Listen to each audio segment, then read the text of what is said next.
Hello friends, good morning everybody. Dini ang video khainani reason hangka angke kok amadai ang fungo kaisa debit card bank ni Punjab National Bank ni debit card mano fungo obong kangke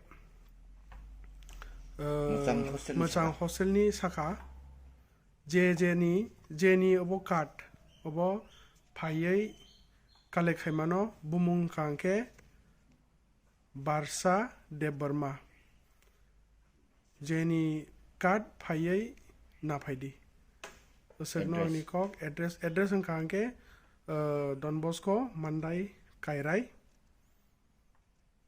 jojono je saimano phayei na phini bagai ang phone number saibde koyo phone number kangke obo phone number no contact khaimanai 7629879909 obo number ro contact khai khangkino obo card no mannai jotono hambai